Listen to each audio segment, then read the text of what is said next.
Então, pessoal, a programação de hoje é pegar alguns daqueles exercícios daquelas atividades que eu passei para vocês, a gente dá uma revisadinha, dá uma olhadinha nelas, né? E fazer elas. Antes de refazer esses exercícios, eu vou relembrar para vocês aqui os conceitos que nós trabalhamos até então, tá? Corrente elétrica e resistência elétrica, né? Basicamente isso. Então, olha só. Então, quando a gente começou a eletrodinâmica, a gente começou falando sobre corrente elétrica, e se vocês lembrarem, né, as questões de corrente elétrica, né, o que é uma corrente elétrica? A gente precisa de um condutor, um material que tenha essa mobilidade elétrica, que permita uma mobilidade elétrica de elétrons, né, e dentro dessa mobilidade elétrica, né, a gente precisa estabelecer aqui uma diferença de potencial. Certo? Então aqui eu peguei um condutor e eu estou ligando nele uma pilha, por exemplo, né? Ou seja, eu preciso estabelecer aqui uma diferença de potencial, um ΔV. Se eu não estabelecer essa diferença de potencial, pessoal, não será criado então um campo elétrico aqui. Então eu preciso que seja criado nesse meu condutor um campo elétrico. Para quê? Para que apareçam forças elétricas e façam com que os elétrons existentes nesse condutor aqui se desloquem nesse sistema, né? No caso aqui, ó, olha o polo positivo da bateria, onde é que está? O polo positivo está aqui, o polo negativo está aqui. Então, esses elétrons, eles vão se deslocar, todos eles nessa direção, em direção ao polo positivo da bateria, no sentido contrário do campo elétrico, né? Então, essa é a ideia de corrente elétrica, né? Quando a gente consegue ordenar as cargas e elas vão, então, sair em ordenamento, né, em movimento ordenado em direção ao polo positivo da bateria. Eu comentei na aula que o movimento real, né, de uma corrente elétrica é o movimento dos elétrons, mas que nós, na física, né, a gente considera, já vou até desenhar aqui, como vocês já viram na última aula, desenhar um resistor aqui, ó, que nós consideramos um movimento convencional, sentido convencional da corrente elétrica, né? E isso é uma convenção, né? E é uma convenção, como eu disse para vocês, porque ela fica de acordo com o sentido do campo elétrico, né? O campo elétrico ele sempre sai do positivo para o negativo, né? E por convenção, né? Por isso que é o sentido convencional. Porcaria, não estou conseguindo aqui. O sentido convencional ele seria o mesmo sentido do campo elétrico. Então, esse aqui seria o sentido por nós, inclusive, adotados. Mesmo a gente sabendo que o sentido real da corrente elétrica é o sentido das cargas negativas. Eu disse na aula que isso aqui não interfere de maneira alguma nos nossos resultados, né? É só apenas a análise do sentido da corrente que a gente está analisando aqui, tá bom? E aí, pessoal, nós definimos corrente elétrica como, né? Nós definimos como variação de carga por intervalo de tempo, né? E isso aqui nós chamamos de ampere, tá? Então, quando nós temos um resultado aqui, isso aqui é o ampere, né? É a medida como nós fazemos a análise da corrente elétrica, tá? E também, se a gente for pensar em alguns exercícios, a gente vai lembrar daquela relação de carga, né? Que é carga igual a N vezes E, se a gente quiser saber qual o número de partículas que atravessaram o meu condutor, por exemplo, né? Então, isso aqui, essa equaçãozinha, ela costumava voltar a aparecer para a gente, né? Quando nós fazemos a análise de corrente elétrica, para saber o número de cargas que passaram, né? Quantas cargas passaram, o número de partículas que passaram um condutor, por exemplo, né? Então, isso aqui seria as definições de corrente elétrica, tá? Corrente elétrica. E aí, na aula passada, nós tivemos uma aula assíncrona, né? Vi que muitos assistiram a aula ontem. Mas tudo bem, né? Cada um assiste a aula assíncrona, ela tá aí para isso. Mas possivelmente deve ter ficado apertado para fazer os exercícios, né? Imagino. Pessoal, então nessa aula síncrona que nós damos resistores, né, ou resistência elétrica, a gente viu, né, o que são esses resistores, o que são esses dispositivos, e a gente viu que nós temos duas leis, né? Nós temos a primeira lei de Ohm, que fala sobre resistores ôhmicos, né? E quando nós temos resistores ôhmicos, nós temos uma relação bem clara, e aqui eu vou fazer uma definição. Eu vou chamar uma diferença de potencial apenas de V, para facilitar a nossa vida, tá? Então, por definição, eu vou fazer isso. Vou dizer que um ΔV é uma diferença de potencial que é o que eu preciso sempre fornecer no circuito para que ele funcione, tá? Eu não preciso... Se eu oferecer só um potencial, não acontece nada no meu circuito. Se eu oferecer uma diferença de potencial nesse circuito, isso aí vai acontecer coisas, né? Teve até uma aluna que me perguntou numa aula, que ela me perguntou por que um passarinho, né? Eu vou ver se eu consigo desenhar um passarinho aqui. Por que um passarinho não toma um choque quando ele está em cima da rede elétrica, né? Por que ele está aqui, ó, na rede elétrica? Por que ele não toma um choque, né? Aqui tem um fio de alta tensão, vamos supor que tenha 220 volts, né?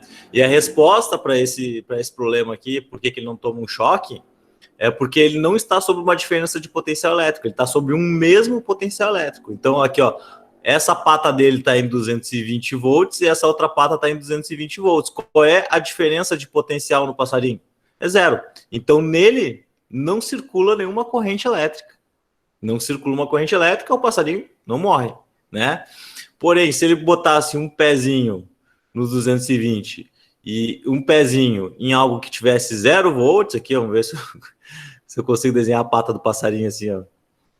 Vamos supor, eu estou olhando o passarinho de cima, ó, ele botou, vai ficar horrível isso, tá? Ó, ele botou uma patinha em cada um dos fios. Aí ferrou, a gente vai ter fluxo de corrente elétrica, a gente vai ter um I aqui atravessando ele, e aí possivelmente ele vai morrer. Por isso que eu disse para você, eu disse na aula, inclusive, eu acho que foi uma aula para agropecuária, que se a gente sair, pular, né, e se agarrar no fio de alta tensão, né, nem precisa ser o fio de 220, pode ser o fio de 3.600, né, de alta mesmo.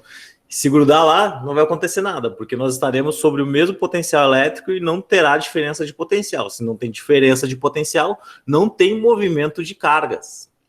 Esse é o detalhe. Esse é o detalhe. Para haver movimento de cargas e corrente elétrica, precisa ter diferença de potencial elétrico, tá? E aí a primeira lei de Ohm, ela relaciona exatamente a diferença de potencial elétrico, né? A diferença de potencial elétrico, a resistência de um corpo e a corrente que por ele circula, porque resistência é aquela propriedade da matéria de resistir à passagem da corrente elétrica, né? Então, se um corpo tem alta resistência, ele tem baixa corrente circulando por ele. Se ele tem baixa resistência, ele tem alta corrente circulando por ele, tá bom? Beleza? Então, essa é a ideia, por isso que o passarinho não morre no fio, tá, gente? Porque ele está sobre o mesmo potencial elétrico. Se ele estiver sobre uma diferença de potencial elétrico, ele está ferrado, né? E aí é por isso que às vezes um passarinho morre, né, no fio. Você já deve ter visto alguns passarinhos torrados alguma vez, ou algum vídeo, né? Possivelmente porque ele pousou perto do fio e perto do poste, né? E deve ter feito terra com um poste ali, aí ele se ferrou, né? Porque se tocar num sistema que está aterrado, que está com contato com o solo, você está fazendo um contato em 0 volts. E se tu está tocando num fio que tem 220, um negócio que tem 0, aterramento, tá? E aí, então, vai ter diferença de potencial em um choque elétrico. Beleza? Aí eu falei para vocês, então, dessa relação. Essa relação aqui é muito importante para nós, inclusive, para tratar de circuitos elétricos, porque nós vamos considerar que as coisas são ômicas, né? E eu mostrei para vocês um gráfico na aula passada, que sistemas ômicos têm gráficos lineares, né? São curvas lineares. Conforme eu aumento a DDP, eu aumento a corrente elétrica. Se eu tenho um gráfico que não seja nesse formato, nós temos um resistor não ômico e nós não podemos usar essa relação de V igual a R vezes I, tá? Não podemos usar. Como eu disse também na videoaula, nem todo resistor ele é ômico, né? Existe geralmente uma curvinha bem leve sendo feita, até por efeitos térmicos, né? Isso aqui acontece, uma curvinha, né? Isso significa que o resistor já não é ômico, mas por aproximação nesses dispositivos que nós geralmente trabalhamos, né? A gente consegue utilizar o V igual a R vezes I, tá? Agora, por exemplo, no diodo, que é aquela curva maluca que eu também mostrei na aula, né? Que é uma curva assim e assim, né? Isso aqui não tem nem como utilizar o V igual a R vezes I, não existe possibilidade, tá bom? Beleza, gente. E aí a segunda lei? Nós tínhamos duas leis de Ohm, né? A primeira lei fala da relação linear entre V e I, né? V e I. E a segunda lei, ela vai falar sobre a maneira que nós temos de calcular uma resistência elétrica em termos da resistividade, do comprimento do fio e da área de secção desse fio, né? Então a gente tem um fio, um condutor, né? Vamos chamar aqui um condutor. Esse condutor ele tem um comprimento, ele tem uma área de seção transversal, e ele é feito de um material, né? Então, esse material, cada material tem a sua resistência elétrica, né? Cada material tem a sua resistividade, na verdade, né? E aí a resistência do material ela vai depender do comprimento do fio e da área dele. A área é a bitola do fio. Mais grosso o fio, a gente viu, menor a resistência. Então, por isso que em muitos casos, se eu preciso de potência, eu uso fio grosso, né? Se eu preciso de pouca corrente atravessando, posso usar um fiozinho fino, sem problema nenhum, tranquilo, tá? Beleza, então essa é a segunda lei. E aí, por final, pessoal, na aula passada, nós vimos a relação de potência elétrica, né? Nós temos que potência elétrica, para quem não lembra, potência, o que é potência? Energia consumida em determinado instante de tempo. Energia por tempo, isso é potência, né? E aí, dentro da eletricidade, nós podemos calcular a potência como, como sendo DDP vezes corrente. Podemos calcular a potência como sendo DDP ao quadrado sobre resistência. E nós podemos calcular a potência como sendo I quadrado vezes resistência. Então, nós temos 3 equações para calcular a potência, né? Dependendo do que nós temos no que o exercício é dado. Dependendo do que o exercício me dá, eu vou usar uma dessas equações para calcular a potência, né? E também vimos que, eu dei um exemplo lá de como se calcular, né, a energia elétrica consumida na nossa casa. E a energia elétrica, ela é medida em quilowatt-hora. Então, na aula passada a gente viu bastante coisa, né? Quilowatt-hora. O que eu preciso para calcular a energia em quilowatt-hora? A potência, ela precisa estar... Então, a potência, ela precisa estar em quilowatt, certo? Em quilowatt. E o tempo, ele precisa estar em horas. Beleza? Então, é isso, gente. E fazendo um pequeno resumão aí da aula passada, tá? É isso que nós temos para conseguir fazer os exercícios, beleza? Então vamos seguindo, tá? Então eu já vou partir aqui para a solução dos exercícios. Vocês vão ver que esses exercícios são muito fáceis, né? Muito tranquilos. Eu acho que vocês não encontraram dificuldades. Pelo menos nenhum aluno me chamou para tirar dúvida, né? Então eu acredito que vocês estejam bem. Então diz assim, ó, nesse primeiro exercício, né? É um exercício lá sobre corrente elétrica. Um fio condutor de seção constante é percorrido por uma corrente elétrica constante de 4 amperes. Então a corrente elétrica é 4 amperes. O número de elétrons que atravessa o fio nessa seção reta em 1 minuto é... Então, pessoal, ele pede de quantas partículas, qual é o número de elétrons, né, passam em 1 minuto. A dificuldade desse exercício é se ligar que eu tenho que transformar minuto para segundos, né? Então, eu sei que 1 minuto é 60 segundos, eu sei que I é igual a Q, com a variação de Q, ou por tempo, né? Q sobre T. Então, se eu quero saber qual é o número, e o número é obtido por essa equação aqui, EN vezes Z, onde isso aqui dá um número de partículas que eu tenho atravessando, né? Eu preciso descobrir o valor de Q. Então, o meu Q é igual a I vezes T. Então, o meu Q vai ser igual a 4 vezes 60. Isso aqui dá 240 coulombs. Então, dá bastante carga atravessando o meu sistema. Vocês vão ver aqui que o número vai dar bem absurdo, né? De número de partículas. Porque uma corrente de 4 amperes é um número bem alto, tá? Então, olha só. Q igual a 240 coulombs, né? Então, se eu quero descobrir o número de partículas, Q igual a... Opa, não vou repetir isso aqui, né? Não há necessidade da gente repetir o Q. Então, isso aqui vai ser 240, que é igual a N vezes 1,6 vezes 10 na menos 19, da onde este 1,6 vezes 10 na menos 19. Se as partículas que atravessam o meu condutor são elétrons, a carga fundamental do elétron é 1,6, né? Vezes 10 na menos 19. Então, meu N vai ser igual a 20 divididos por 1,6 vezes 10 na menos 19. Então, isso aqui vai dar incríveis, ó, 20 divididos por 1,6 expoente na menos 19, 1,25 vezes 10 na 20. 1,25 vezes 10 na 20 elétrons atravessando o meu condutor, tá? Essa é a resposta do meu exercício, muito simples, tranquilo, né? Acredito que vocês não tiveram problemas para resolver isso aqui, tá? E esse é o nível que eu posso cobrar de vocês de corrente elétrica, tá, gente? Não tem muito o que fazer mesmo, né?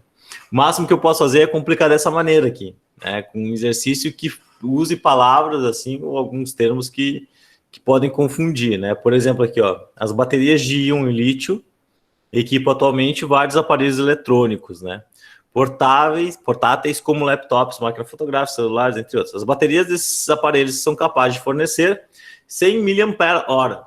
Então, são capazes de oferecer 100 mAh, tá, gente? Então, olha só. Sabendo que a carga de um elétron é 1,6 vezes 10 na menos 19, isso aqui é elevado na 19, né? Erro de formatação. Assinale a alternativa que representa corretamente o número de elétrons. Não tem alternativa, vocês viram aqui, né? Que fluirão entre os eletrodos até que a bateria com essa capacidade de carga descarregue totalmente, né? Então, ele quer um número de elétrons para que esse negócio descarregue. Galera, diz que a bateria ela pode oferecer uma carga, isso aqui é carga, esse é o grande lance, né? É miliampere-hora, tá? Se vocês lembrarem como é que calculo carga, é I vezes T. Então aqui eu tenho a unidade de corrente, que é miliampere, e aqui eu tenho o tempo que está em horas. Essa é a diferença. Essa é a diferença quando eu estou fornecendo essa unidade aqui, de no caso, miliampere-hora, tá?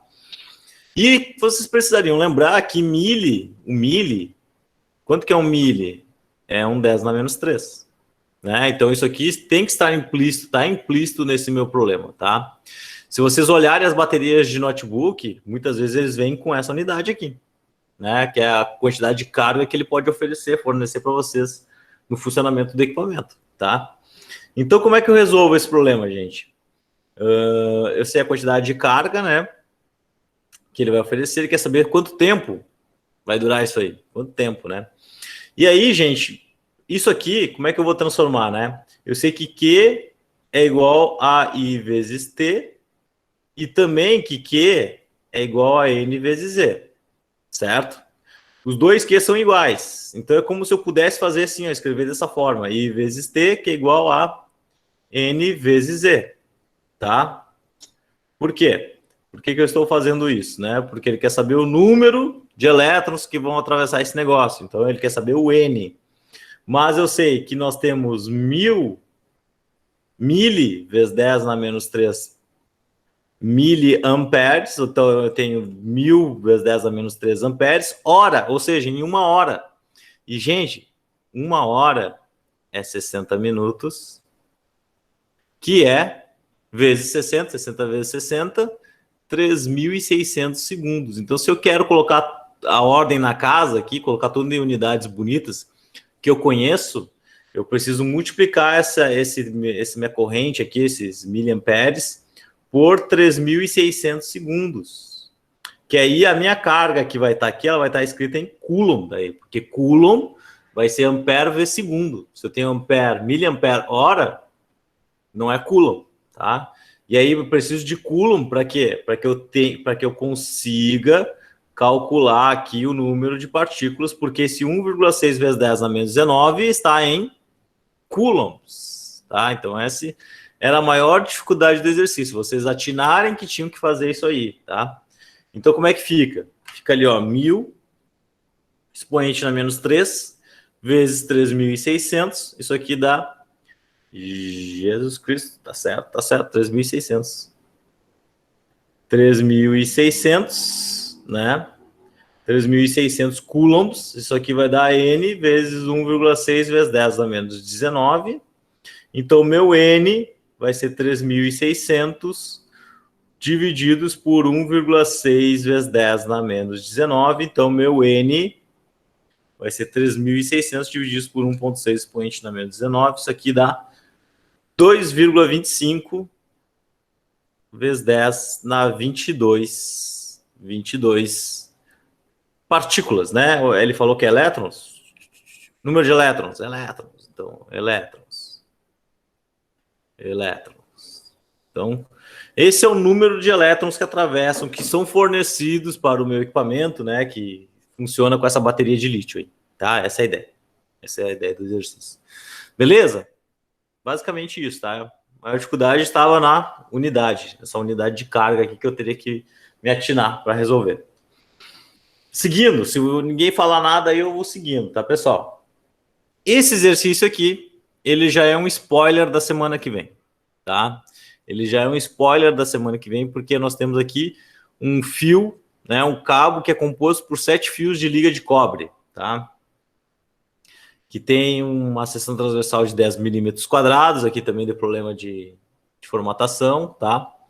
A resistência elétrica desse cabo a cada quilômetro então ele quer saber qual é a resistência a cada quilômetro, ou seja, ele quer saber qual é a resistência em 1000 metros, tá? Em 1000 metros, qual é a resistência dele, beleza?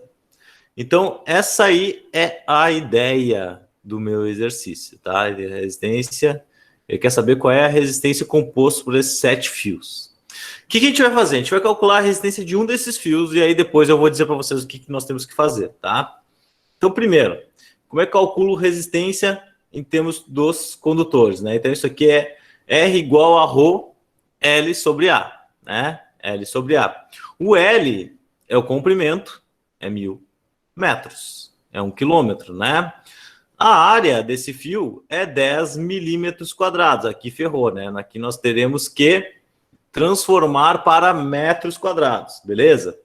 E nós temos o ρ do cobre, que nós precisamos encontrar. Eu disse na aula de vocês que uma rápida pesquisa na internet vocês encontrariam isso aqui, né? Esses valores, que no caso do cobre é 1,7 vezes 10 na menos 8 ohm vezes metro. Então essa é a resistividade do cobre. Qualquer fio de cobre tem essa resistividade, tá bom? Beleza. É isso aí, tá? Esses são os dados que nós temos.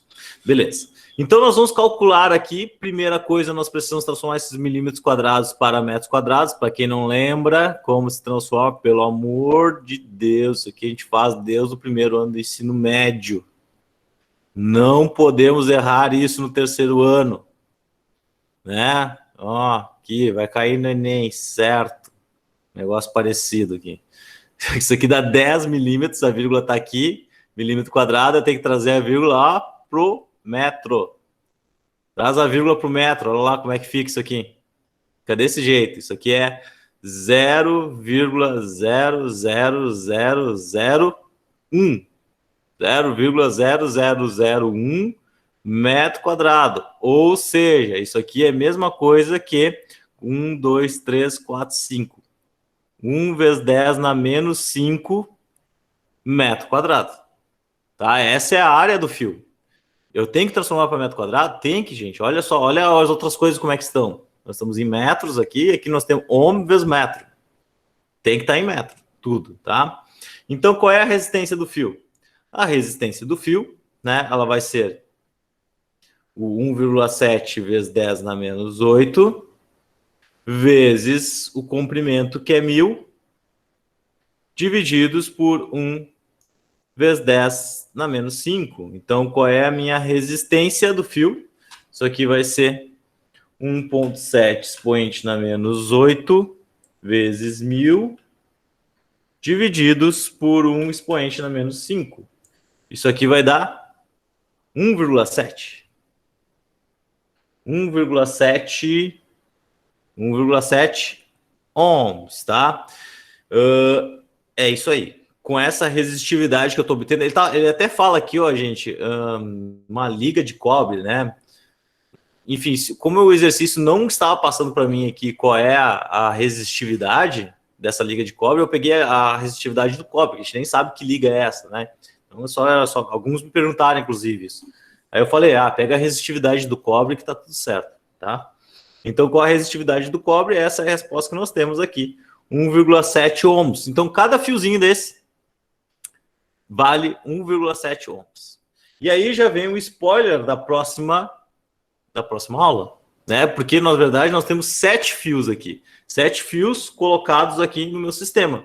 E, galera, se eles fossem colocados um atrás do outro, eu somaria a resistência dos 7. Eu somaria, se eu fosse colocar um atrás do outro. Mas eles estão lado a lado. Lado a lado. Semana que vem a gente vai ver que isso é um tipo de ligação de resistores, né? E nesse tipo de ligação de resistores, a gente não soma as resistências. A gente divide as resistências, tá? Então, nesse caso aqui, como eu tenho uma liga com 7 fios, e cada um desses fios tem uma resistência de 1,7, é como se eu pegasse o valor dessa resistência e dividisse por 7. 1,7 divididos por 7. Isso aqui vai dar 0,24 ohms de resistência total do meu circuito. Resistência total, tá? Então essa é a ideia, tá, pessoal? Essa é a ideia. Tinha um pouco de circuitos aqui já tem um spoiler aqui, né? A gente já tá vendo que quando a gente coloca fios um do lado do outro, resistores um do lado do outro, a gente não tem a soma das resistências, tá? Isso é um detalhe que vai ser muito importante na semana que vem, que a gente esteja atento. Beleza? Dúvidas? Não? Seguimos. Uma máquina. Aqui vem os exercícios que nos vestibulares antigos era exercício certo, né? No Enem eu não tenho visto tanto esse tipo de exercício, mas assim, nas antiguidades a galera amava esse tipo de exercício, né? Sempre tinha nas provas de física exercícios com energia, potência, né? Para fazer análise. Então, nesse exercício aqui, ó, diz que uma máquina de cachorro-quente funciona aplicando uma diferença de potencial de 120 volts. Então, nós temos 120 volts. As extremidades de uma salsicha e cozinhando com a energia térmica produzida. A corrente é de 10 amperes. Pessoal, só fazendo esses dois dados aqui, o que a gente pode obter com esses dois dados? A gente já pode obter aqui diretaço a resistência dessa máquina de cachorro-quente. Qual é a resistência? Porque lembrem, o que vai aquecer a salsicha? Vai ser uma resistência elétrica, que através do efeito Joule, que é o efeito da passagem de corrente elétrica sobre esse condutor, vai liberar calor, tá? E se vocês lembrarem, pela relação de Ohm, nós temos V igual a R vezes I. Ó. Eu já poderia, então, calcular diretaço aqui qual é a resistência da máquina de fazer salsicha.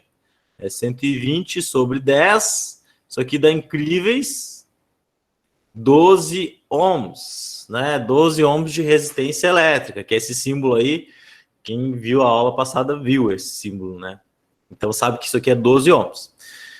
Beleza. A corrente é de 10 amperes e a energia necessária para cozinhar a salsicha é de 60 kJ. Então a energia para cozinhar a maldita salsicha é de 60 kJ. Então, com 60 kJ eu cozinho uma salsicha, tá, gente? Se a potência dissipada não varia, quanto tempo é necessário para cozinhar 3 salsichas simultaneamente? 3 salsichas simultaneamente. Se uma salsicha é 60 kJ, 3 salsichas,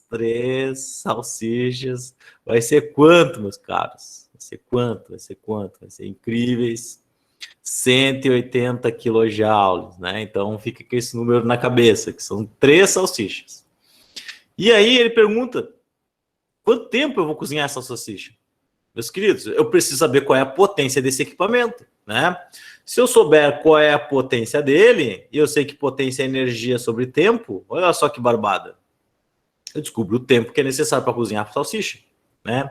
Como é que eu posso descobrir a potência? 3 equações. A equação que relaciona resistência e corrente, resistência e tensão, ou tensão e corrente, né? No exercício ele já me dava tensão e corrente aqui, então eu vou usar ela, ó. Vou usar essa relaçãozinha, porque potência, né? Para quem não lembra, posso usar V vezes I. Então, a potência vai ser igual a 1.200 watts. Watts, tá, gente? Watts. Beleza, tranquilo, né? 1.200 watts. Olha só a jogada que eu vou fazer aqui, coisa sensacional, né? Isso aqui vai ajudar vocês quando vocês estiverem com pressa para fazer algum exercício. Eu não precisa nem usar a calculadora. Ó, a potência é 1.200 watts, né? Eu posso pegar 3 casas e escrever isso aqui, ó, 1,2. 1,2 é 1,2 vezes 10 na 3 watts. Ou então, isso aqui é 1,2 quilowatt. Quilowatt, tá? Beleza? Ó, apareceu 1 quilo por causa da sintaxe de 10 na 3 aqui, da base 10. Uma base 10 na 3 é 1 quilo, né? Mesma coisa que na energia. Se eu pensar agora no tempo, pegar essa equaçãozinha aqui e deixar o tempo em evidência, como é que fica? Energia sobre sobre potência. Sobre potência, energia sobre potência. Então, o tempo para cozinhar a salsicha vai ser o quê? 180 quilojoules sobre 1,2 quilojoules. Então, ao invés de eu dividir 180 mil por 1.200, eu sei que eu tenho quilo sobre quilo e eu posso cortar esses quilos aqui, né? Essas bases 10 aqui que estão em cima e embaixo, eu posso cortar, ficando apenas aqui, ó. Aqui é watts aqui embaixo, tá? Quilowatt. Aí eu posso ficar apenas com a divisão de 180 por 1,2, que é bem mais tranquilo de fazer, né? Caso tu não tenha calculadora. 180 divididos por 1,2 dá 150. 150 o quê? Segundos, gente. Segundos, tá? Se eu for transformar isso aqui para minutos, vocês têm que fazer uma regrinha de 3, né? Bem simples, tá? É isso. É isso. 150 segundos para cozinhar a salsicha, né? Basicamente aqui quase 3 minutos para cozinhar uma salsicha. Em 2 minutos e meio, né? 2 minutos e meio para cozinhar uma salsicha. 2 minutos e 30 segundos para cozinhar uma salsicha, tá? Beleza? Tranquilo? Então é isso. Mais um. Último da aula. Viu como a aula hoje é rápida? Né?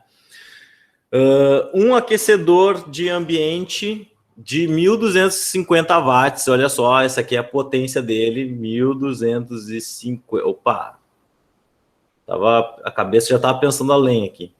1.250 watts. Foi projetado para funcionar com 115 volts. Então, a tensão dele é de 115 volts.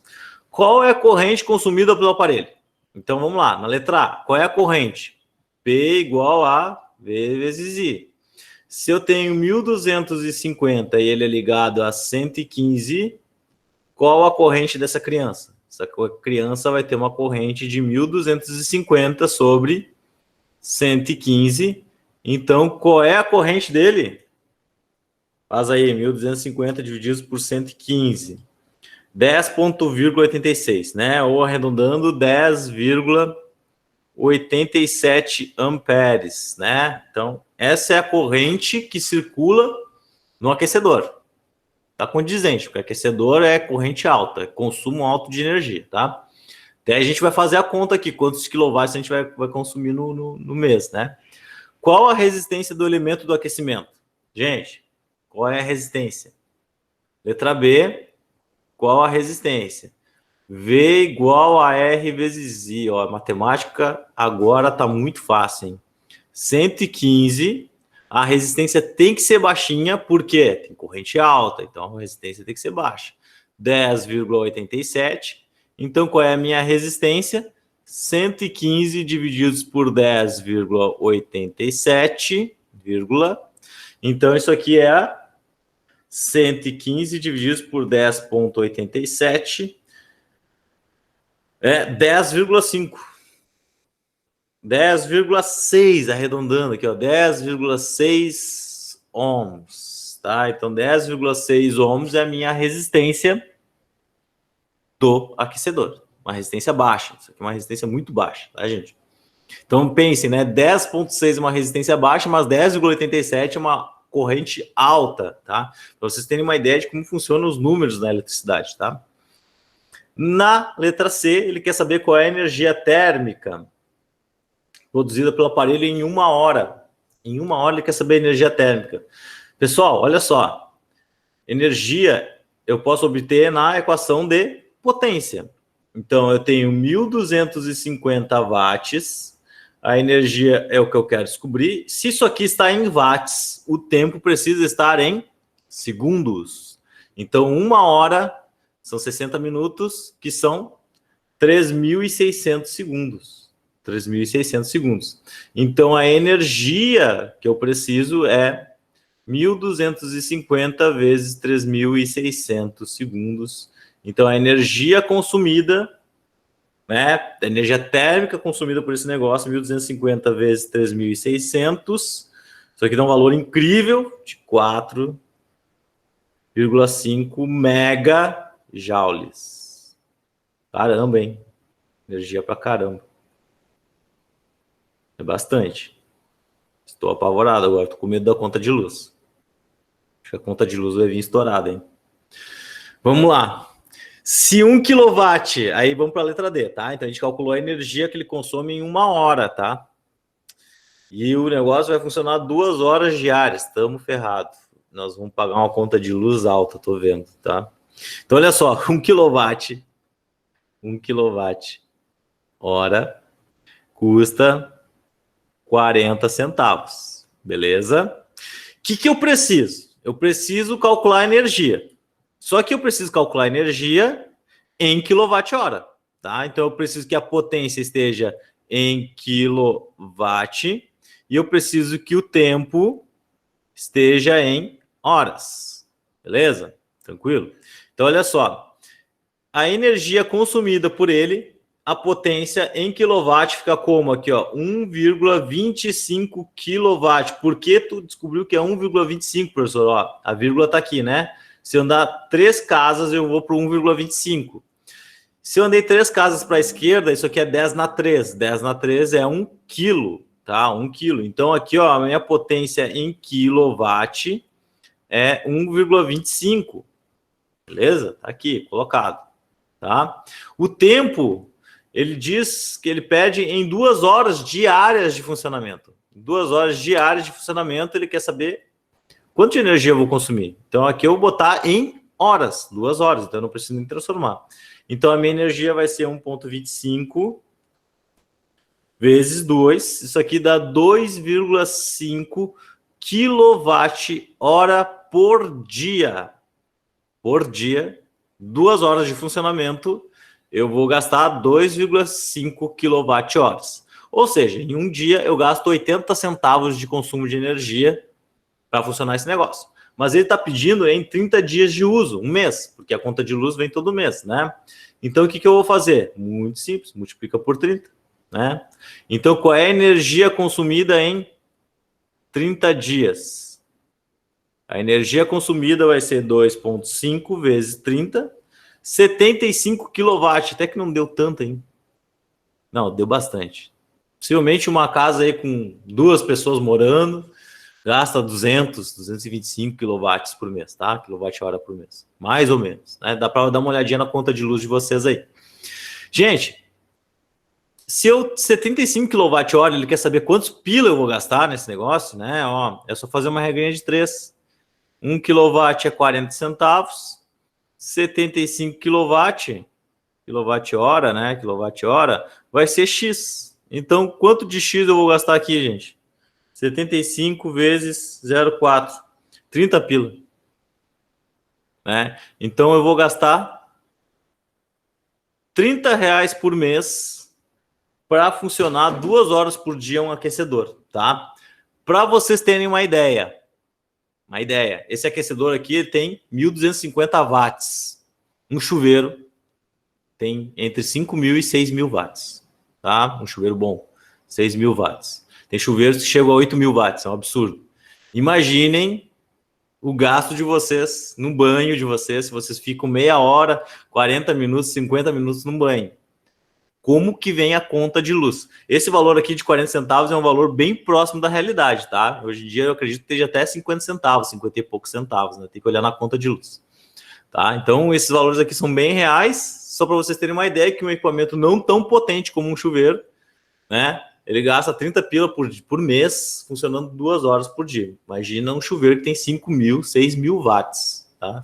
Se vocês ficarem 1 hora por dia no banho, imagina quanto de luz deve pagar no final do mês, né? Só imagine.